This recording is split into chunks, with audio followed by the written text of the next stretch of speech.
So what qualifies as commercial real estate? So this is a line that is getting a bit blurred lately because of the City of Edmonton and similar surrounding municipalities zoning bylaw changes. We're seeing a lot of infill construction, a lot of mixed-use construction, and so I wanted to clarify and give some resources related to that.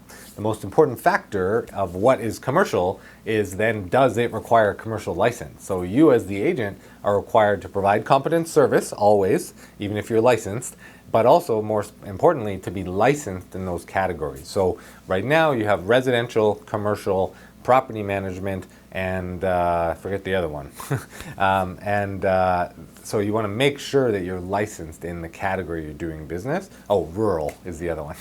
And so what is commercial? So there's the common, normal stuff of like retail commercial, office space, leasing or purchasing of an office. You get commercial condo bays that are in those zoning categories for commercial.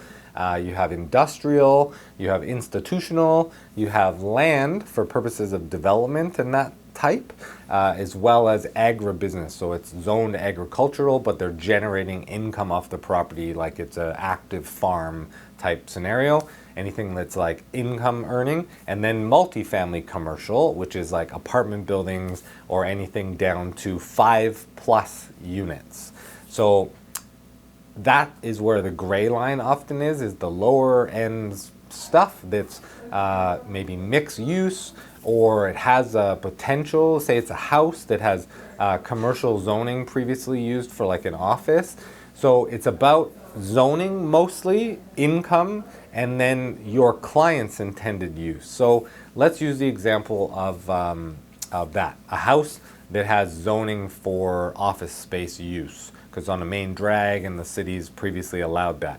If your seller is intending to sell that and just sell it to a residential buyer, owner, because that's what you believe is the highest best use and that's what the seller wants to do, then you only need a residential license. But if that seller says, oh, I think the highest best use for this could be for office space for someone or other uses, then you as the listing agent need to have, and the seller's representative need to have your commercial license. So you can underwrite that asset, understand the rental rates for commercial, have access to commercial information, all the rest of it. Same thing goes on the buy side. So the most common one right now is these row house style residential units, where say it's a 4-unit row house that's built and your buyer buys it. And then in the process, it was zoned for it and they have the legal permits in place. They then now develop the 4 units in the basement into basement suites. It's now 8 legal units, and they call you back and want you to sell it for them. Well, because it's 5 or more units, it's now commercial. And so it's a real common gray area because it's still an investment property when it's a 4-plex. I totally get that. And actually, my opinion is that people doing any type of investment work with real estate should have their commercial license to understand, analytics and how to underwrite the value of a property with cap rate and other methods. But that's the line. The definitive line is 5 or more residential units being sold together, then you require a commercial license.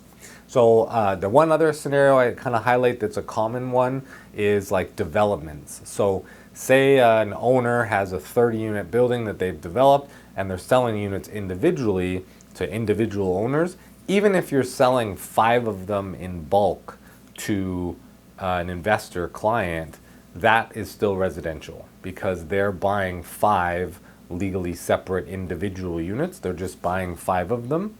It's not buying 5, like a 5-unit property as one property, if that makes sense. So that's a common one that shows up every once in a while, especially as I think we're going to get into more and more condo development in the next couple of years. An investment into same with a lot of Ontario and BC buyers buying that. That's a lot of the type of investment property that's been happening in those other markets over the last 10, 15 years. So make sure you're licensed. If you ever have questions, just contact us and we're happy to clarify based on the situation and the zoning and the use and income potential and all of that to make sure that you're covered.